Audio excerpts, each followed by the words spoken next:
प्यारे बच्चों, नमस्कार। मैं डॉक्टर भुवन चंद्र तिवारी, प्रवक्ता जीव विज्ञान। आज आपके साथ जीव विज्ञान विषय के कक्षा 11वीं में जो पहला अध्याय है जीव जगत, उसका अध्ययन करेंगे और इसमें विभिन्न अधिगम उद्देश्यों पर चर्चा करेंगे। आज की चर्चा से हम जिन अधिगम उद्देश्यों को प्राप्त कर सकेंगे उनकी बात करते हैं। हम जान सकेंगे जीव विज्ञान और जीव शब्द की समझ को हम विकसित करेंगे। जीवों की अनूठी विशेषताओं का गहन आकलन और पहचान करना सीखेंगे। हमारे देश में बहुत प्रकार की जैव विविधता है, इसके प्रति हम छात्रों के मन में गौरव की भावना को उत्पन्न करना चाहेंगे और ये जानना चाहेंगे कि वो इसके महत्व को समझें। नामकरण की द्विपदीय और त्रिपदीय प्रणाली की समझ को विकसित करेंगे।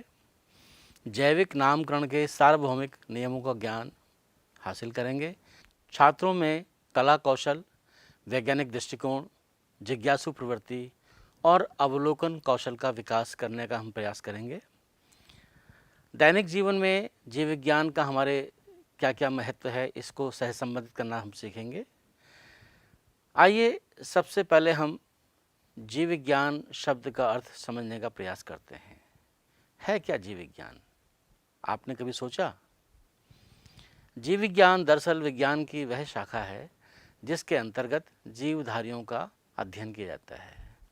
ये सभी प्रकार के जीवन रचना एवं जैव प्रक्रमों का विज्ञान है। ये एक प्रकार से उच्च स्तरीय अध्ययन में पृथ्वी पर जीव के विकास की गाथा है, जैव विकास की कथा है। जीव विज्ञान शब्द का प्रयोग सबसे पहले किसने किया, आपको मालूम है? सबसे पहले इस शब्द का प्रयोग लेमार्क और ट्राइवेरेनस ने सन 1801 ईस्वी में किया था। प्यारे बच्चों, क्या आपको मालूम है जीव विज्ञान के जनक कौन हैं? सोचिए। अरस्तु को हम जीव विज्ञान के जनक के रूप में जानते हैं। अब हम बात करते हैं जीवन क्या है। ये एक बड़ा ही दार्शनिक प्रश्न है, लेकिन हम इसके वैज्ञानिक पहलू पर बात करेंगे। जीव विज्ञान के दृष्टिकोण से देखेंगे हम जीवन को कैसे परिभाषित कर सकते हैं। आप देखिए, ये जो जीव जगत है हमारा, कितना अद्भुत है, कितना निराला है। आप अपने आसपास देखिए, नाना प्रकार के भिन्न भिन्न प्रकार के जीव आपको दिखाई देते हैं और ये भिन्न भिन्न जीवों के विस्तृत प्रकारों की श्रृंखला हमको आश्चर्यचकित कर देती है।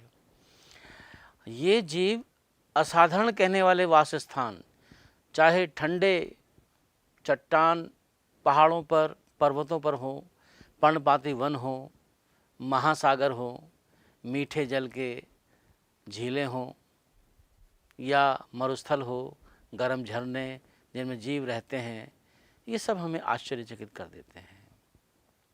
आपने अपने आसपास देखा होगा, फिल्मों में भी देखा होगा कि सर पर दौड़ते घोड़े, और सर्दियों में देखते हैं पक्षी बहुत दूर दूर स्थानों से प्रवास करने जाते हैं, घाटियों में खिलते हुए फूल, और कभी देखा होगा समुद्र में आक्रमणकारी शार्क। इसकी सुंदरता हमको विस्मय और चमत्कार का आह्वान करती है। पारिस्थितिक विरोध और समष्टि के सदस्यों तथा समष्टि और समुदाय में सहयोग अथवा यहाँ तक कि कोशिका में आणविक गतिविधि से पता चलता है कि वास्तव में जीवन क्या है। हम जीवन, जब जीवों के स्पष्ट अभिलक्षणों को देखते हैं तब पता लगता है कि जीवन के हम क्या परिभाषा देने वाले हैं। हम जिन अभिलक्षणों को देखते हैं उनकी चर्चा करते हैं। जीव वृद्धि करते हैं, जीव पर्यावरण के प्रति संवेदना और उसके अनुकूल क्रिया करने में सक्षम हैं।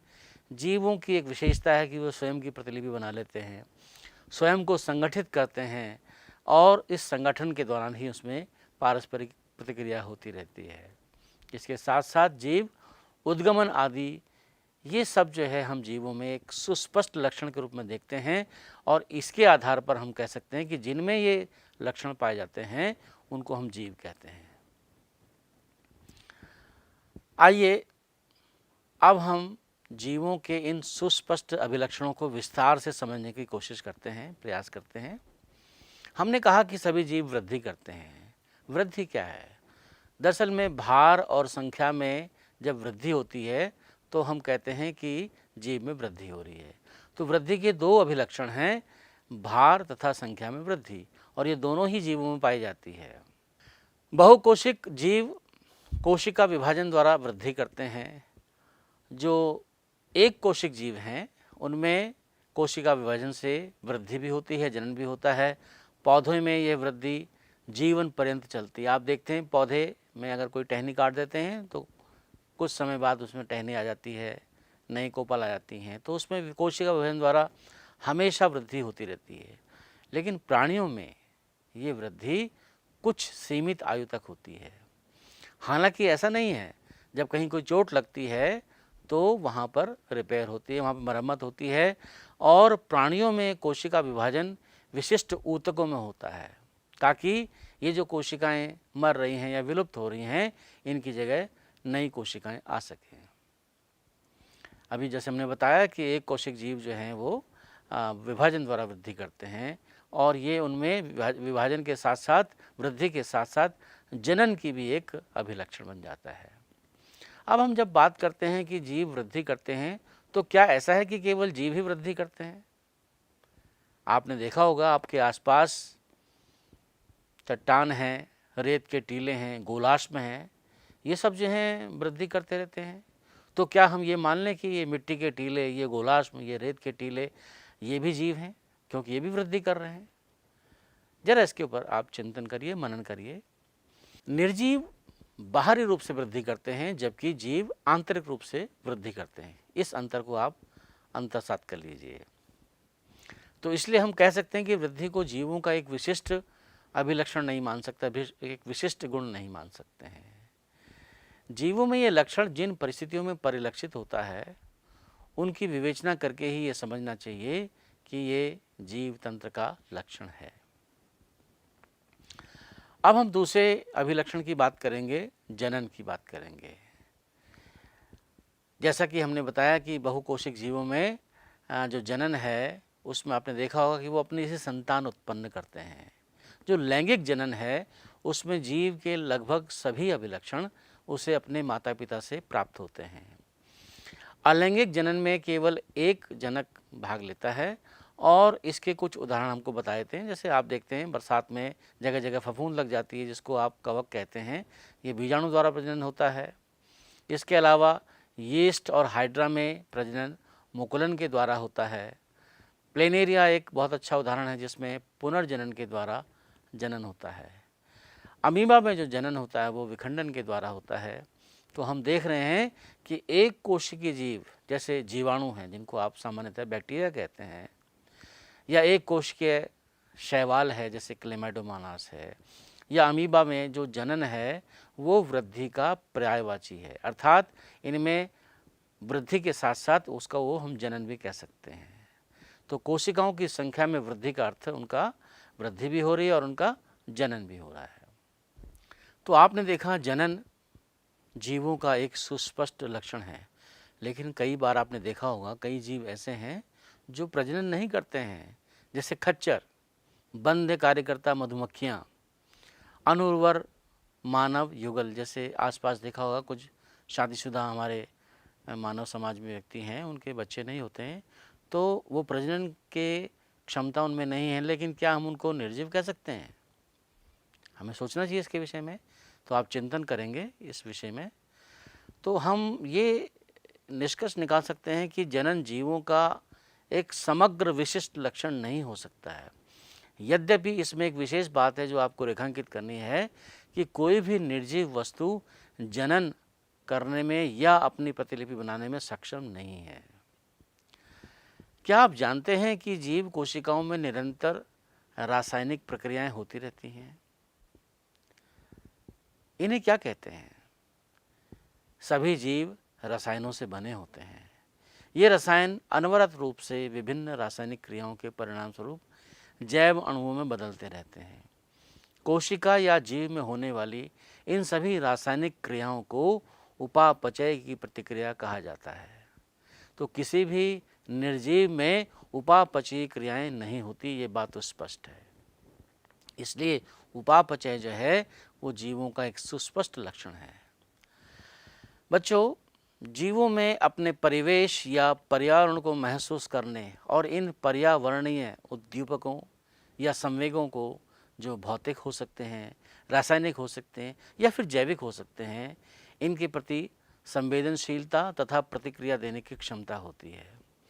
पौधे बाहरी कारकों जैसे प्रकाश, पानी, तापमान या अन्य जीवों, प्रदूषकों आदि की प्रतिक्रिया देते हैं। दीप्तिकाल कि कितना प्रकाश पौधों को प्राप्त हो रहा है, तो दीप्तिकाल पौधों और प्राणियों दोनों ही प्रकार के मौसमी प्रजनक में प्रजनन को प्रभावित करता है। सभी प्राणियों में मानव ही केवल ऐसा जीव है जो स्वयं से अवगत है, अर्थात स्वचेतन है, जिसकी चेतना जागृत है। इसलिए चेतना जीवों को परिभाषित करने के लिए एक बहुत ही सुंदर अभिलक्षण हो जाती है। जब हम मानव के विषय में चर्चा करते हैं तब जीवों को परिभाषित करना और भी कठिन हो जाता है। महसूस किया आपने? देखिए, एक रोगी अस्पताल में अचेत अवस्था में लेटा हुआ है। हम देखते हैं वेंटिलेटर पर है, एक मशीन पर है जिसमें हृदय तथा फुफ्फुस को चालू करने के लिए मशीन लगाई हुई है। वो व्यक्ति, वह रोगी मृतक समान है, उसमें चेतना नहीं होती है, कोमा में पड़ा हुआ है। तो क्या जब व्यक्ति कोमा में होता है तो आम तौर पर वह कोई प्रतिक्रिया नहीं दिखाता है। तो क्या हमें जीव की मौलिक विशेषता के रूप में प्रतिक्रिया करने की क्षमता पर विचार करना चाहिए या नहीं करना चाहिए? आप सोचिए इस बारे में। सभी जीव घटनाएं उसमें अंतर्निहित प्रतिक्रियाओं के कारण होती हैं। समझने की कोशिश करते हैं कैसे होती है। ऊतकों के गुण कोशिका में स्थित कारकों के कारण नहीं, बल्कि घटक कोशिकाओं की पारस्परिक प्रतिक्रिया के कारण है। इसी प्रकार कोशिकीय अंगों के लक्षण अंगों में स्थित आणविक घटकों के कारण नहीं, बल्कि आणविक घटकों के आपस में क्रिया करने के कारण होते हैं। जो उच्च स्तरीय संगठन हैं उनमें उद्गामी गुणधर्म इन प्रतिक्रियाओं के परिणाम स्वरूप ही होते हैं। सभी स्तरों पर संगठनात्मक जटिलता की पदानुक्रम में यह अद्भुत घटना यथार्थ है। अतः हम कह सकते हैं कि जीव स्वप्रतिकृति अर्थात अपने जैसी प्रतिलिपि बनाने में सक्षम, विकासशील तथा स्वनियमनकारी पारस्परिक क्रियाशील तंत्र है, जो बाह्य उद्यापन के प्रति अनुक्रिया की क्षमता रखते हैं। हमारे चारों ओर विस्तृत रूप से दृष्टिगोचर जीव जगत कैसा अद्भुत है, कौतूहलपूर्ण है, जैव विविधताओं से परिपूर्ण है। इसी कौतूहल व जैव विविधता ने मानव को सार्वभौमिक नाम पद्धति व वर्गीकरण की आवश्यकता को महसूस कराया है। अब हम बात करेंगे जैविक विविधता व वर्गीकरण की। प्यारे बच्चों, हमारे आसपास हर समय अनेक प्रकार के जीव दिखाई देते हैं। आप देखिए, गमले में उगे हुए पौधे, नाना प्रकार के पशु पक्षी, कीट पतंगे, और यदि हम किसी जंगल में जाएं तो वहाँ पर हमें अनेक प्रकार की प्रजातियाँ दिखाई देती हैं, स्पीशीज दिखाई देती हैं। पृथ्वी पर स्थित जीवों की संख्या तथा उनके विभिन्न प्रकार जैविक विविधता कहलाती है।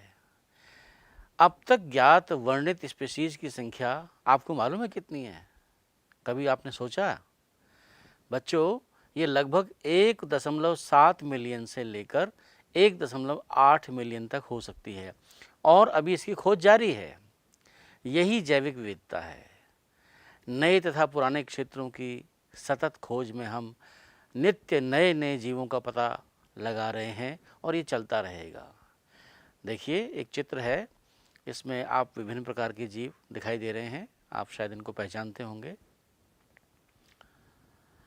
अब हम बात करेंगे नाम पद्धति की। तो आपको मालूम है, विश्व में हर एक प्राणी का, चाहे वो पौधा है चाहे वो जंतु है, उसका एक नाम होता है। लेकिन बात क्या है कि हर जगह उसका अलग अलग नाम होता है। तो वैज्ञानिकों ने सोचा कि क्यों ना इसे एक मानक नाम हो जो संपूर्ण विश्व में एक ही नाम से जाना जाए। तो पहचानना और जीव का सही वर्णन अगर हमें पता हो और उसका नाम पता हो तो हम उस जीव को आसानी से पहचान लेते हैं। इसे ही पहचानना कहते हैं। जैसे आप जानते हैं ना, आप किसी को कहते हैं कि भाई ये मेरा दोस्त है, इसका फला नाम है, तो क्योंकि आपने उसके कुछ विशेष लक्षण पहचान लिए इसलिए आप उसको पहचानते हैं। इसी प्रकार से हम जीवों को, प्राणियों को, पौधों को भी पहचानते हैं। प्रत्येक ज्ञात जीव को वैज्ञानिक नाम देने की प्रक्रिया को विश्व में जीव वैज्ञानिकों ने स्वीकार किया है। वैज्ञानिक नाम की एक गारंटी यह है कि प्रत्येक जीव का एक ही नाम रहता है। पूरे विश्व में, चाहे वो भारत में हो चाहे वो अमेरिका में हो, नाम एक ही रहेगा। पौधों के लिए वैज्ञानिक नाम का आधार international code of botanical nomenclature में दिखाया गया है।